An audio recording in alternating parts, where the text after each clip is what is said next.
Welcome to Kenton's videos. Enjoy the video. In this video, I will explain how to set up your Deeper Connect Mini.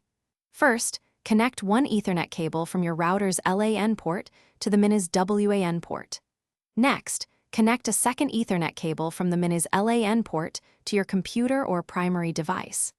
Finally, plug the power adapter into the Mini and then into an electrical outlet to power it on.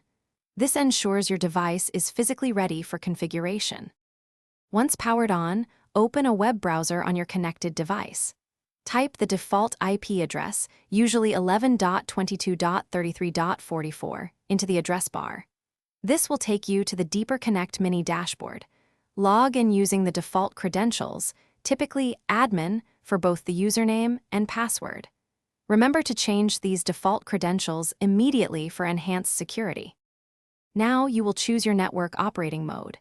The most popular option is Decentralized Private Network, or DPN, which provides a secure and private internet experience. You can also select Smart Route for optimized traffic. Configure any additional network settings, like DNS, as needed. After making your selections, save the changes and allow the device to reboot. Finally, verify that your internet connection is active and routing through the Deeper Connect Mini. You can check the device dashboard to confirm your DPN status and see the number of connected peers. This indicates a successful setup. Now you can enjoy a more secure, private, and uncensored internet experience with your new Deeper Connect Mini. Thanks for watching. Consider subscribing if we helped you.